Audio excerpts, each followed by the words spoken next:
మీద మరి దృష్టి సారించే విధంగా STPI centre software technology parks of India సెంటర్లను centre of excellence centre for entrepreneurship కూడా ఏర్పాటు చేయండి. మీకు ఇష్టమైన చోట అది మహబూబ్‌నగర్ కావచ్చు, నల్లగొండ కావచ్చు, మీకు ఇష్టమైన చోట ఈ 10 ప్రాంతాలు ఉన్నాయి.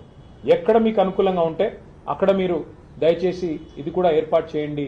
So centre of excellence of STPI on entrepreneurship ఏర్పాటు చేయమని కోరాం.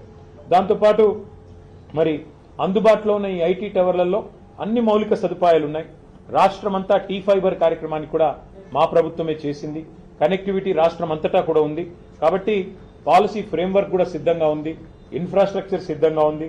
ఈ అన్ని నగరాలు అన్ని పట్టణాలు ఇప్పటికి మా ప్రభుత్వం వచ్చింటే ఉపాధి కేంద్రాలుగా మారే అవకాశం ఉంది. యంగ్స్టర్స్ కి హైదరాబాద్కి బెంగళూరుకి పోయే అవసరం లేకుండా ఇంకా ఎక్కువ ఐటీ విస్తరణ జరిగేదానికి మా ప్రణాళికలు ఉండినాయి.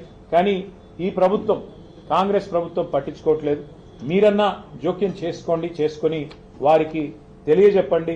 ఈ టియర్ 2 సిటీస్ అంటే ద్వితీయ శ్రేణి పట్టణాలు వాటిని మరి పెంచాలి, విస్తరించాలి. ప్రపంచవ్యాప్తంగా ఉన్న ట్రెండ్కు అనుకూలంగా మనం కూడా ఏఐని వినియోగించుకోవాలి, ఆర్టిఫిషియల్ ఇంటెలిజెన్స్ ని. అందులో భాగంగానే ఏఐ డేటా ల్యాబ్స్ కానీ ఏఐ సెంటర్స్ కానీ ఏర్పాటు చేయండి అని చెప్పి మరి కేంద్ర మంత్రి గారికి కొన్ని విలువైన సూచనలు కూడా చేయడం జరిగింది. దాదాపు అన్ని విషయాలు కూడా వారు విన్నారు. మరి విని తప్పకుండా పరిశీలిస్తానని చెప్పి మాటిచ్చారు.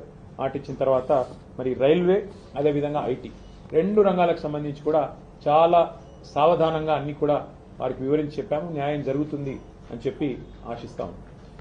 Thank you. ఢిల్లీకి వస్తుంది సీఎం రేవంత్ రెడ్డి ఉంటున్నటువంటి సమయంలోనే కేటీఆర్ వస్తున్నారు.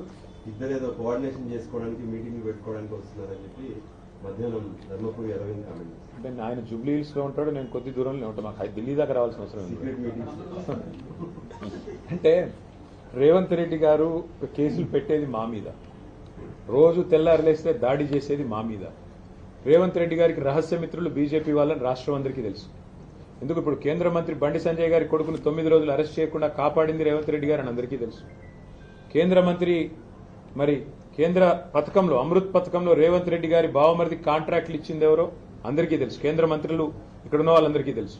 అట్లాగే ఇవాళ సింగరేణిలో కుంభకోణం జరుగుతుంటే కూడా అక్కడ సృజన్ రెడ్డి గారి నాయకత్వంలో రేవంత్ రెడ్డి గారి బావమరిది గారి నాయకత్వంలో భారీ కుంభకోణాలు జరుగుతుంటే మేము వచ్చి ఇక్కడ కంప్లైంట్ చేస్తే కూడా కేంద్ర ప్రభుత్వం స్పందించట్లేదని అందరికీ తెలుసు.